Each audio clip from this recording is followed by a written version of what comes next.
नमस्कार प्रिय दर्शकों, आज एक बेहद खास विषय जो द्विग्रह युति संयोग का हमारे जीवन पे क्या असर पड़ता है, आज हम उसी विषयों को लेकर के चर्चा करेंगे। जो कि हमारे जन्म कुंडली में दो ग्रह एक साथ विद्यमान हैं, तो उनका हमारे जीवन पे क्या प्रभाव पड़ता है। तो चलिए आज हम बात करते हैं इसी विषय को लेकर। अगर चंद्रमा और शुक्र की युति हमारे कुंडली में है तो आप सच्चे मन के इंसान हो। आप समझ लीजिए कि आपका मन सच्चा है, जिसे रिश्तों में तनाव पसंद नहीं आता। आप आज़ाद करना जानते हो, किसी को बांधना आपके बस का नहीं है। कोई कला, संगीत, पेंटिंग और रचनात्मकता में आप माहिर होते हैं। मन के साथ आप आसपास का माहौल भी शांत रखना पसंद करते हैं। अब हम वही बात करते हैं गुरु और मंगल की। तो गुरु और मंगल का युति जब कुंडली में हो तो आप अपनी बात पहले रखेंगे। सबसे पहले आपको लगेगा कि मेरी बात सुनो, फिर मैं आपकी बात सुनूं। जल्दबाजी सबसे ज़्यादा होती है, 1 मिनट भी इंतज़ार नहीं कर सकेंगे। हर बात अपने ईगो पर लेते हैं और इसी वजह से आपका कोई खास काम पूरा नहीं होता है। गुरु की इज्जत बहुत करते हैं आप। इस द्विग्रही जातक का जो स्वभाव है, गुरु को जो है इज्जत देते हैं, सम्मान देते हैं। बस उनकी सुनेंगे, बाकी दुनिया इनसे परेशान रहेगी। और हम बात करते हैं मंगल और चंद्रमा। अगर मंगल और चंद्रमा की युति कुंडली में बनती हो तो आप अपनी भावनाएं खुद समझ नहीं पाते हैं। गुस्सा करने के बाद आप रोने लग जाते हैं। आपको बुरा लगता है कि आपने बेवजह गुस्सा किया। जुबान, क्षमा करें, जुखाम जल्दी आता होगा। और यह युति अगर नकारात्मक हो तो लोग आपके लेके कंफ्यूज रहते हैं। आपकी माता के स्वभाव में अनुशासन आप देख सकते हैं। प्रिय दर्शकों, अब हम चंद्रमा बुध की बात करें।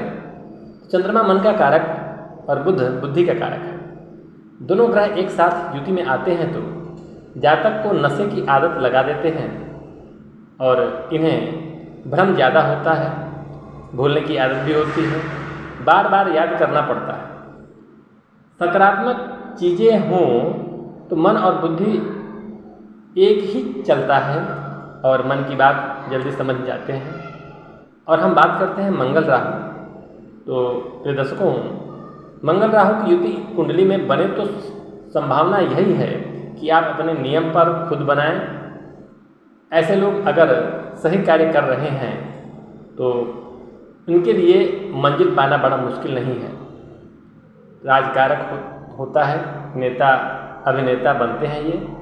अगर गलत रास्ते पर हैं तो यह युति गुनहगार भी बना देता है। आपके दोस्त कैसे हैं, आपके पास इनसे आपका जो है इनसे पता चलता है कि आपका जो है दोस्त कैसे हैं और आसपास जीवन में कहाँ जाएंगे आप। तो यह युति आपको जो है थोड़ा सा भ्रमित करेगा, परंतु अपने आप पे, अपने सत्य मार्ग पे चलेंगे तो आपको बेहद लाभ होगा और बेहद आपको सफलता प्राप्त होगी। अब हम बात करते हैं मंगल और केतु की युति हो कुंडली में। तो मंगल और केतु की युति अगर आपकी कुंडली में बन रही है तो आपको इस जन्म में काफ़ी मुसीबतों और धोखों का सामना करना पड़ेगा।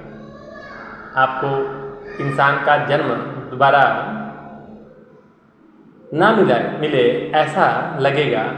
मंगल के साहस को केतु दबा देता है। आपका आत्मविश्वास कम होता है। ऐसे भी कहा जाता है कि पूर्व जन्म में आपकी अकाल मृत्यु हुई थी।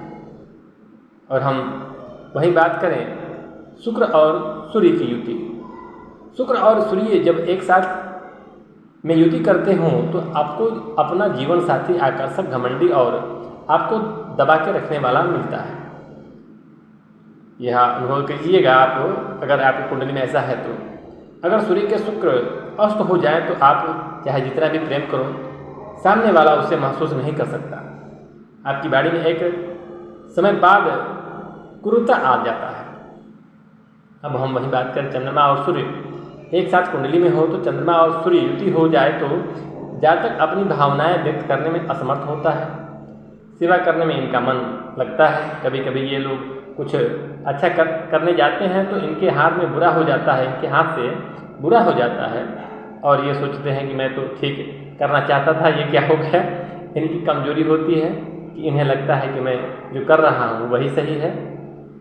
चंद्र अस्त हो तो अमावस्या के दिन आपका जन्म हुआ होगा, इस पर थोड़ा विचार करना चाहिए।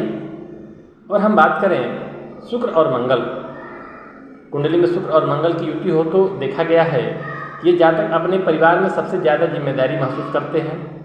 धनी परिवार होता है, प्रेम विवाह की संभावनाएं होती है और अपने ही परिवार में किसी से इनके प्रेम संबंध बनते हैं और 2 शादी का योग होता है। शारीरिक संबंध अनेक होते हैं, अपने लोगों की सहायता हमेशा करते रहते हैं, जलस की भावना होती है इनके अंदर। अगर राहु की दृष्टि इस युति पर हो तो प्रेम विवाह से बचना चाहिए। और हम अंत में बात करते हैं शनि और मंगल। जब कुंडली में शनि मंगल युति हो तो जातक में अनेक स्किल्स होते हैं, कभी हार नहीं मानते, लोगों से हटकर काम करते हैं, बिना डिग्री का प्रोफेसर कहते हैं।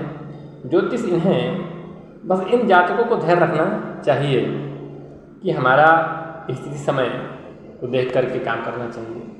आगे के लिए जय श्री राम।